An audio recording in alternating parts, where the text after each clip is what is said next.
उठे लखनु विगत निशि अरुण शिखा धुनिका गुरु ते पहिले जगतपति जागे राम सुजान जागे राम सुजान।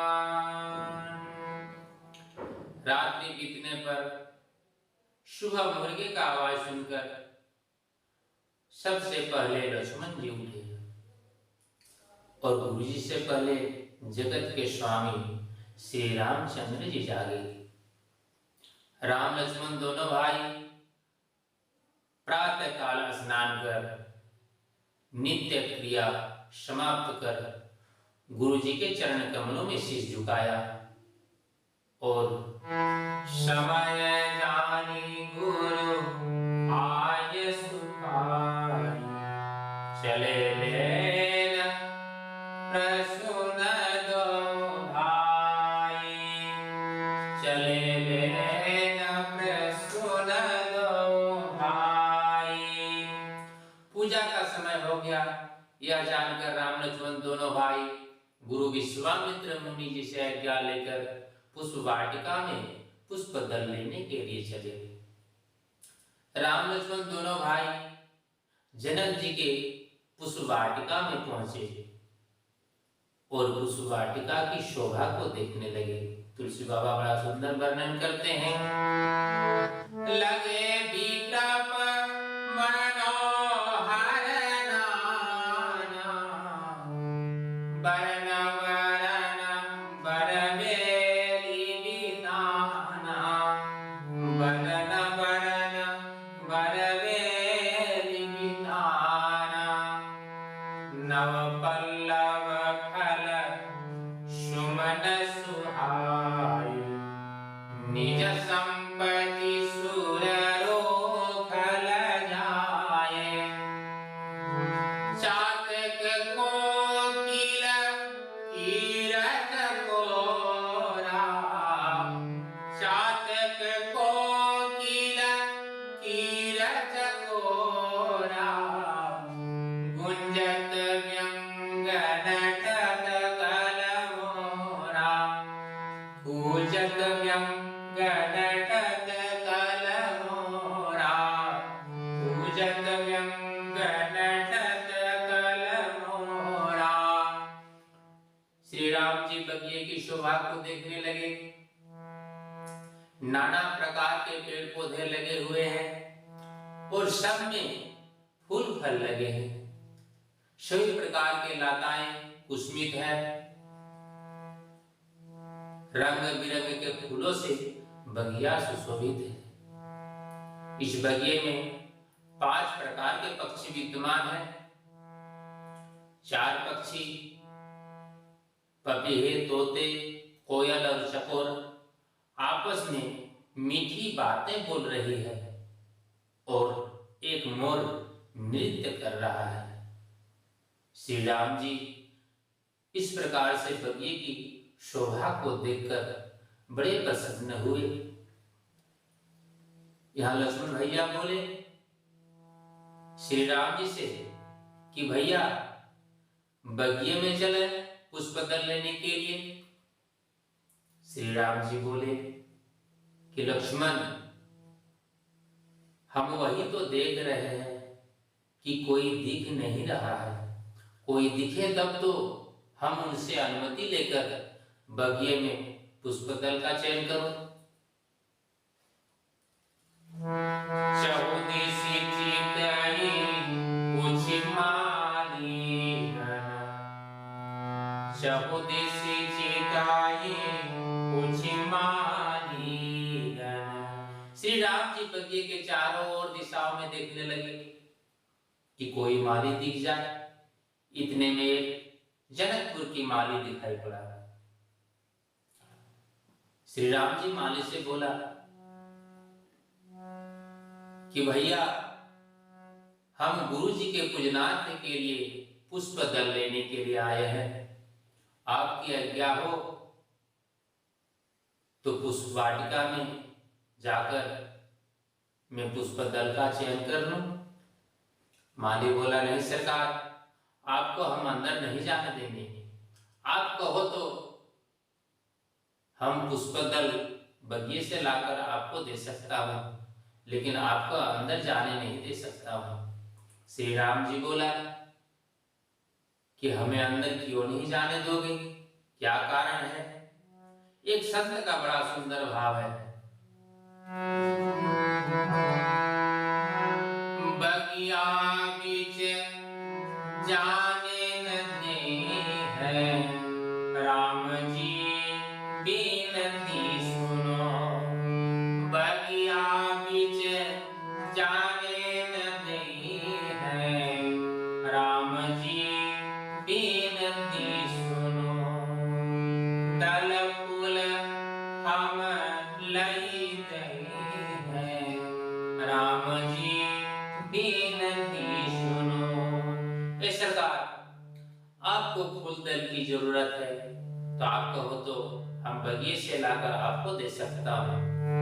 चरण कमल पग बिनु पायन के,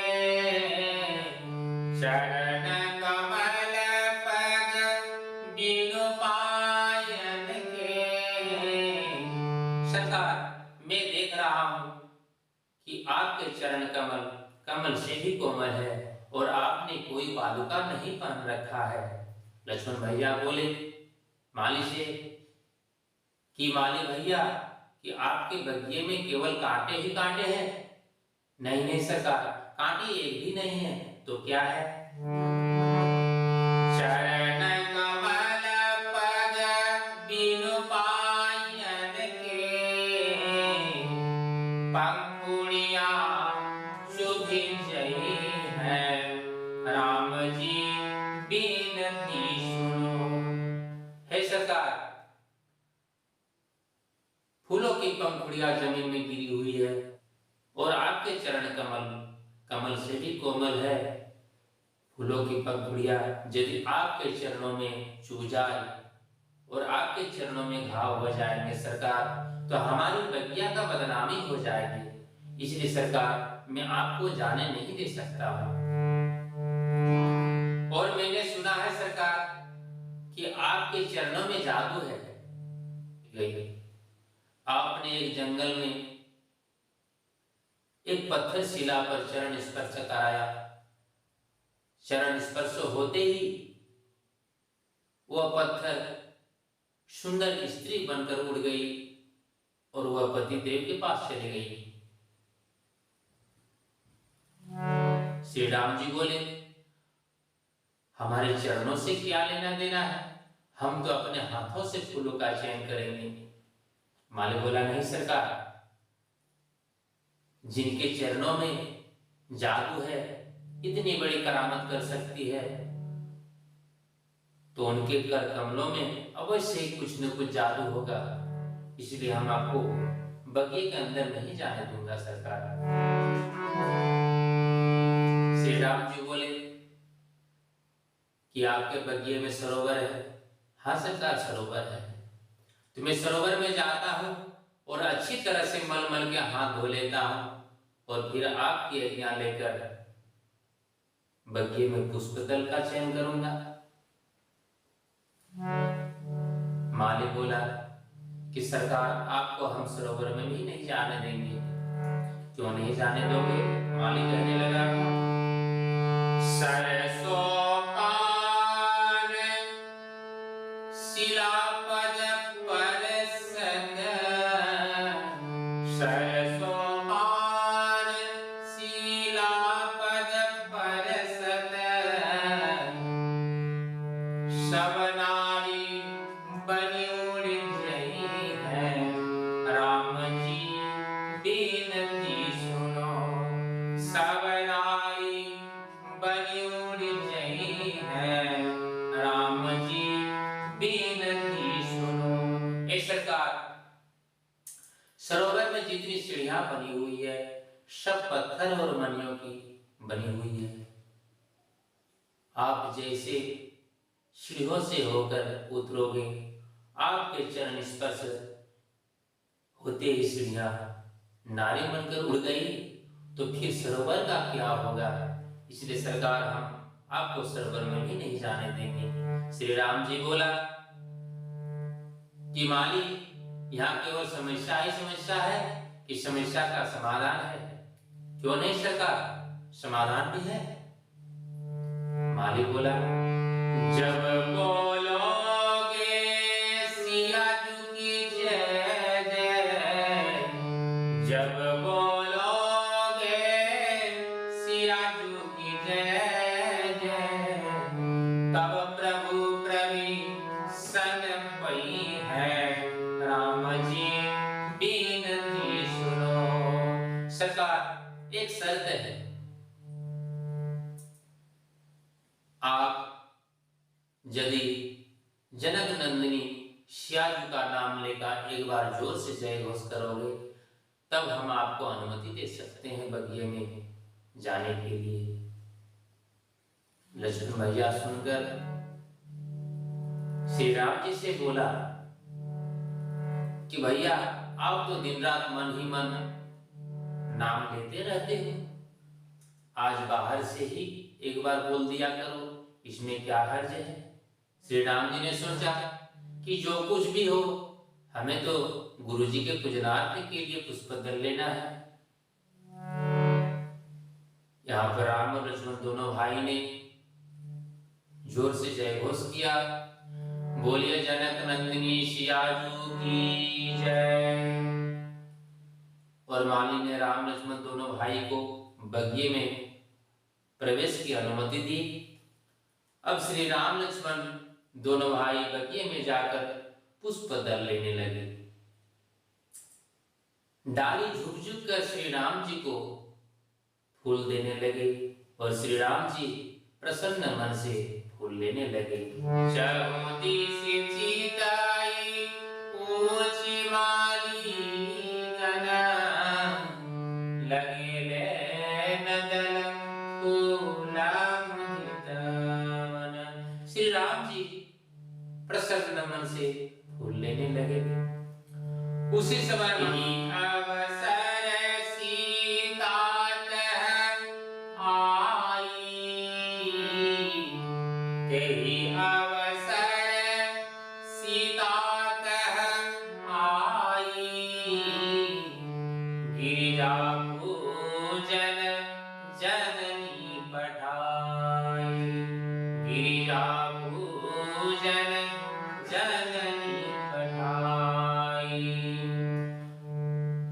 माँ जानकी के माता ने गिरिजा पूजन के लिए भेजा था। माँ जानकी अष्ट सखियों के साथ आई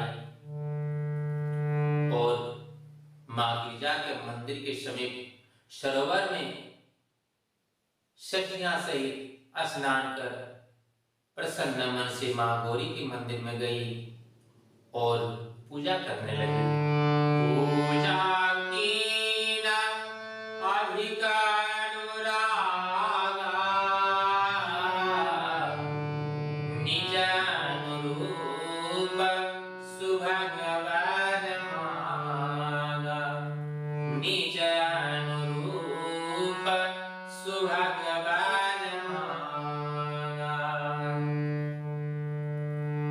माँ जानकी अष्ट सखियों के साथ माँ गौरी के मंदिर में जाकर पूजा करने लगी। उसी समय एक सखी बोली, अरे सखी तुम लोग पूजा करो, मैं फुलवारी को देखकर आती हूँ। और फुलवारी को देखने के लिए चली गई। माँ जानकी ने आज अनुराग के साथ पूजा की और माँ जानकी बोली पार्वती मैया से कि माँ आप हमें सर से पांव तक देख लीजिए और मेरे अनुरूप एक सुंदर दूल्हा प्रदान कीजिए।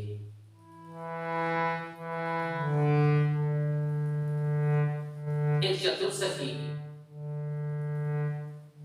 जो फुलवारी को देखने गई थी, एक सखी सिया संग विहाई, गई रही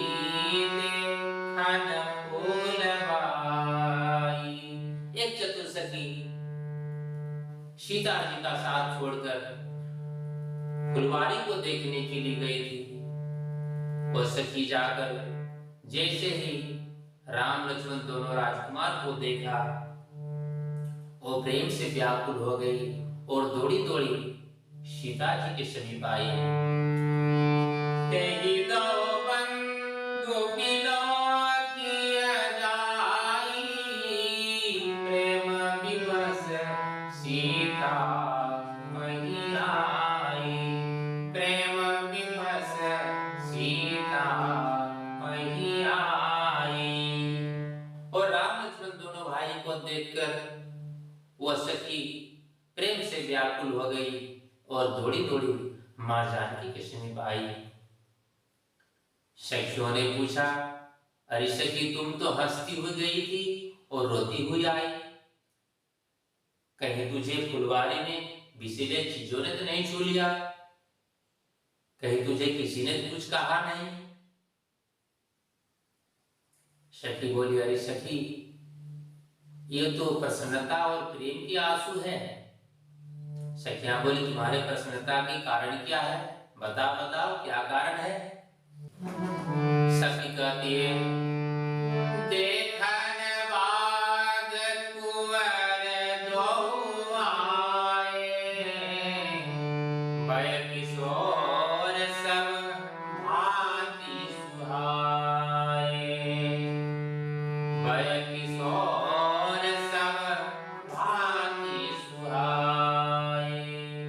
सखी कहने लगी कि अरे सखी, दो राजकुमार बग्गे को देखने के लिए आए हैं, एक सांवले रंग के हैं और एक गोरे हैं, दोनों अति सुंदर है, किशोरा अवस्था में है। तो सखिया बोली कि अरे सखी बस इतनी सी बात है, दोनों राजकुमार को देखने से तुम्हारी ऐसी अवस्था हो गई है? सखी बोली, अरे सखी मैं आगे कैसे वर्णन कर सकती, मैं आगे कुछ नहीं कर सकती, क्योंकि श्याम गौर किमी कहो बखानी, गिरा नयन नयन मीनुबानी। मैं इसलिए आगे और नहीं वर्णन कर सकती क्योंकि वाणी के पास नेत्र नहीं है और नेत्र के पास वाणी नहीं है, वाणी बिना नेत्र को कैसे वर्णन कर सकती है, इसलिए मैं आगे और कुछ नहीं कर सकती। एक सखी बोली, अरे सखी तुमने घूंघट क्यों नहीं किया? जब तुम्हारी ऐसी अवस्था देखने की वजह से हो गई तो तुम्हें घूंघट कर लेना चाहिए था। सखी बोली, अरे सखी मैंने घूंघट किया, लेकिन घूंघट में एक गलती हो गई। क्या गलती हुई? राम को देख कर घूंघट पट कीना, उसमें खुला रह गया एक कोना, किशोर गोर सावरा सलोना, उसमें खुला रह गया एक कोना, किशोर गोर सावरा सलोना। मैंने घूंघट किया, लेकिन घूंघट में एक कोना खुला रह गया और इसी कोने में राम जी ने मुझे देखा और मैंने राम जी को देखा और देखने की वजह से मेरी ऐसी अवस्था हुई है। मृदु मुस्काए राम मोहे देखा, मृदु मुस्काए राम मोहे देखा, जो कछु होने को होना, किशोर गोर सावरो सलोना। उसके बाद श्री राम जी हमें देखकर मुस्कुराने लगे और मुस्कुराने के बाद और कुछ बचा ही नहीं, जो होने का था सो हो गया। एक सखी बोली, अरे सखी वही दो राजकुमार है जो कल विश्वामित्र मुनि के साथ आए हैं और नगर भ्रमण के लिए दो राजकुमार निकले थे और दोनों राजकुमार ने अपने बीच अपने मोहिनी रूप डालकर नगर के सभी लोगों को बस में कर लिया था। जिननी जरूप मोहिनी डारी, खिन्ने वो सबस नगर नर नारी, खिन्ने वो सबस नगर नर नारी। बनत छगी जहाँ तहाँ सब लोगो, अवसि देखी आई देखन जोगु, अवसि देखी आई देखन जोगु। अरे सखी, जिनका वर्णन हम लोग किया, नगर के सभी लोग, स्त्री पुरुष लोग करते हैं, उसे अवश्य देखना चाहिए, वो अवश्य ही देखने योग्य है। चलो। कोई आया सखी फूलवरिया में, कोई आया सखी फूलवरिया में, इनके जादू, अरे हाँ इनके जादू भरी है नजरिया में, कोई आया सखी फूलवरिया में। एक सांवला है एक गोरा बदन, देख कर नाय भीतर भरा मेरा मन, देख कर नाय भीतर भरा मेरा मन। ऐसा रूप नहीं देखा उमरिया में, ऐसा रूप नहीं देखा उमरिया में। कोई कहता है दशरथ दुलारे है वो, कोई कहता है दशरथ दुलारे है वो, यज्ञ रक्षा में असुरों को मारे है वो, यज्ञ रक्षा में असुरों को मारे है वो। तीर बांधे करे कस कमरिया में, तीर बांधे करे कस कमरिया में। इनके जादू, अरे हाँ इनके जादू भरी है नजरिया में, कोई आया सखी फूलवरिया में।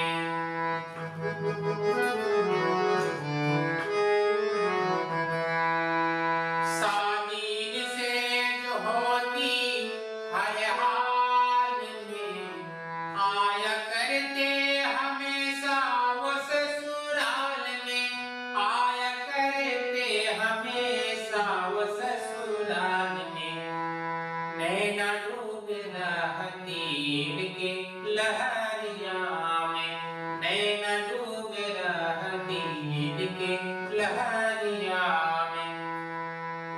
इनके जादू, अरे हाँ इनके जादू भरी है नजरिया में, कोई आया सखी फूलवरिया में, कोई आया सखी फूलवरिया में, कोई आया सखी फूलवरिया में। सखिया का आवाज सुनकर सीता जी बड़ी प्रसन्न हो गई और उसी सखी को आगे कर मां पीछे पीछे चली। चली अग्र करी प्रिय सखी सोई, प्रीति पुरातन लगाई ना कोई। कंकन किंकिनी नूर धुन सोनी, कंकन किंकिनी नूर धुन सोनी, कह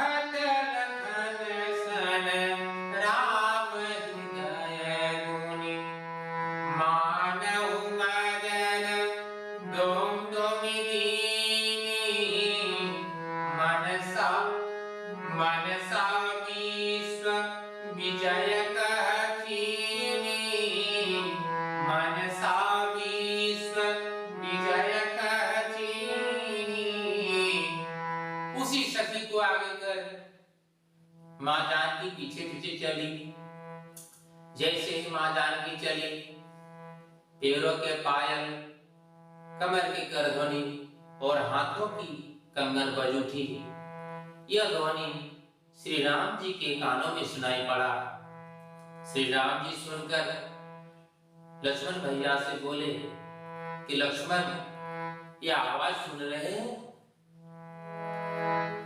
यह आवाज सुनकर मुझे ऐसा लगता है कि कामदेव आज विश्व विजेता बनने के लिए एक साथ डंके की चोट से ध्वनि की है। लक्ष्मण भैया बोले कि भैया, यह आवाज किधर से आ रही है? यहां तो कोई दिखाई नहीं देता। श्री राम जी बोले, लक्ष्मण वो देखो,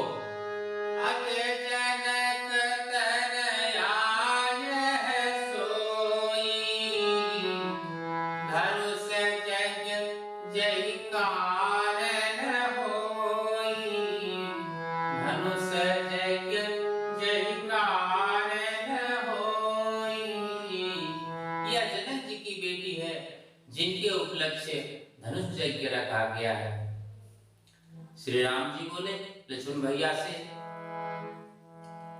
कि इनके अलौकिक रूप सौंदर्य को देखकर मेरा मन क्यों आकर्षित हो गया, यह मैं नहीं कह सकता। सो सब कारण जान विधाता, सो सब कारण जान विधाता, हर कहीं सुभग अंग सोनु भ्राता। ये मैं नहीं जानता, ये विधाता जानता होगा, विधाता ही जानते हैं। लेकिन मेरा मंगलदायक दहना अंग फड़क रहा है लक्ष्मण, अवश्य कुछ न कुछ मंगल होने वाला है। लेकिन हम रघुवंशी हैं, रघुवंशी न कर सहज सुभाव, मन को पथ पग धरई न धाऊ। लेकिन हम रघुवंशी है और रघुवंशी भूल कर भी को मार्ग में पैर नहीं रखते। और मुझे विश्वास है, मोहि अतिशय परतीति मान तेरी, सपने ऊपर नारी नहेरी। मुझे विश्वास है कि सपन में भी भूलकर किसी पराई की स्त्री को नजर उठाकर नहीं देखते। लेकिन आज मेरा मन इनके अलौकिक रूप सौंदर्य को देखकर क्यों आकर्षित हो गया है, ये मैं नहीं कह सकता। सखियां मां जानकी को लताओं को हटाकर दर्शन कराया प्रभु को। लताओं तब सकीन लखाए, लता ओठ तब सकीन लखाए, श्याम गोर किशोर सुहाए।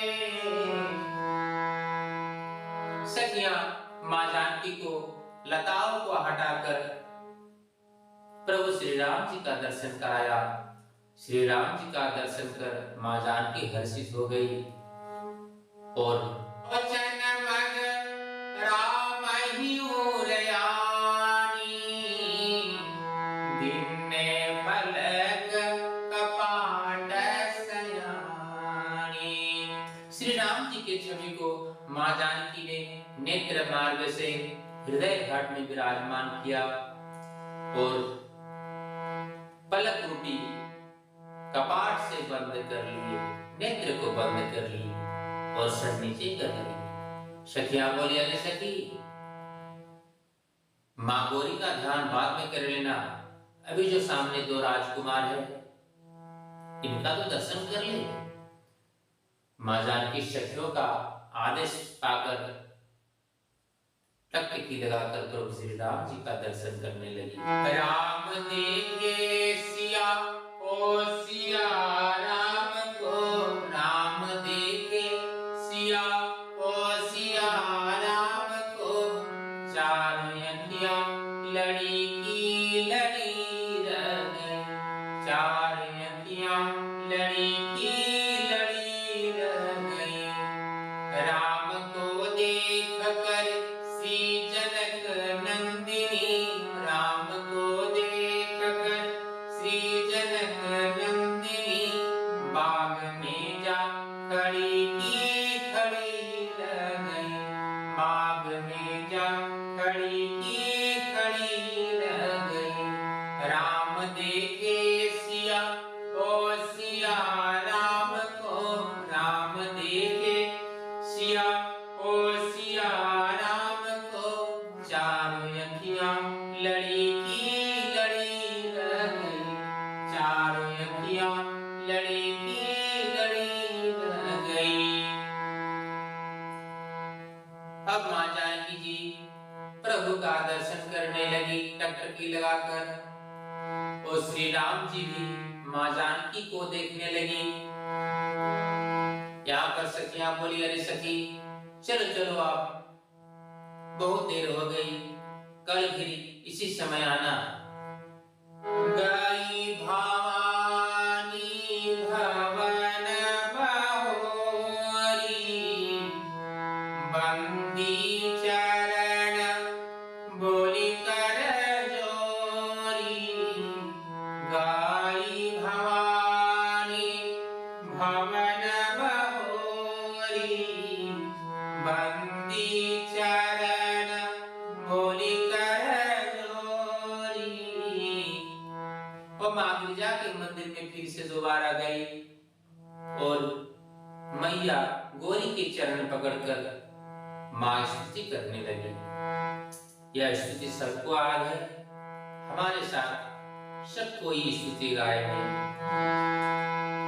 जय जय गिरिवर राज किशोरी, जय महेश मुख चंद चकोरी, जय गजबदन विनायक माता, जगत जननी दामिनी दुति गाता, नहीं कब आदि मध्य अवसाना, नहीं कब आदि मध्य अवसाना, अमित प्रभाव वेद नहीं जाना, अमित प्रभाव वेद नहीं जाना। भव भव विभव पराभव कारिणी, विश्व विमोहनी स्ववस विहारिणी, विश्व विमोहनी स्ववस विहारिणी। मोर मनोरथ जानहुनी के, बसहु सदा उर सबही के। विनय प्रेम बस भाई भवानी, खसी माल मूर्ति मुस्कानी, खसी माल मूर्ति मुस्कानी। माँ पार्वती के चरण पकड़कर विनय स्तुति की और बोली, मैया आप मेरे मनोरथ को जानते हो, मेरे मन में क्या चल रहा है आप भली भांति जानते हो। माँ जानकी की स्तुति विनय सुनकर मैया पार्वती प्रेम के वशीभूत हो गई और मैया पार्वती के गले की माला खिसक कर नीचे गिरी। नीचे माँ जानकी बैठी हुई है। माँ जानकी के गले में गिरी और मूर्ति मुस्कुरा उठी और मूर्ति बोली, सुनसिया सतही आशीषा हमारी, पूजहि मन कामना तुम्हारी। सुनसिया सतही आशीषा हमारी, पूजहि मन कामना तुम्हारी। जय सिया राम जय राम, जय सिया राम जय राम। माँ पार्वती बोली कि तुम्हारा मनोरथ पूर्ण हो, मेरा आशीर्वचन है। माँ जानकी बोली कि मैया स्पष्ट कर दीजिए कि मैंने दो राजकुमार को देखा है, दोनों में से कौन मिलेगा? मैया पार्वती बोली, मनोजाहि राज्य मिली सोबर, सहज सुंदर सावरो। जो मन मेरा चाहे वही मिलेगा, जो सांवले रंग का है वो तुझे मिलेगा। मनोजाहि राज्य मिली सोबर, सहज सुंदर सावरो। क्योंकि वह करुणा निधान है, दयावान है, शीलवान है। करुणा निधान सुजान शीलो, स्नेह जानत रामरो। यही भांति गोरी आशीष सुनी सिय सहित हिय हरखियली। तुलसी भवानी पूजी पुनि पुनि, मुदित मन मंदिर चली। मुदित मन मंदिर चली, मुदित मन मंदिर चली। यह सुनकर माँ जानकी अत्यंत हर्षित हो गई और जनि गौरी अनुकूल सियहि हरखिन जाय कहे, मंजुल मंगल माम अंग फरकन लगे। और माँ जानकी शक्तियों के साथ अपनी महल में आई। इधर राम लक्ष्मण पुष्प वाटिका में पुष्प दल लेकर गुरु विश्वामित्र मुनि के समीप पहुंचे और गुरु विश्वामित्र मुनि से राम जी ने कुछ छुपाया नहीं, सारा चीज सच सच बता दिया। तो गुरु विश्वामित्र मुनि ने ध्यान में लगाकर देखा कि मैया पार्वती ने जब माँ जानकी को आशीर्वाद दे दिया तो मैं क्यों ना आशीर्वाद दे दूं। तुरंत राम लक्ष्मण को अपने समीप बुलाया और आशीर्वाद दिया। क्या आशीर्वाद दिया? सुफल मनोरथ होहि तुम्हारे, राम लखन सुनि भय सुखारे।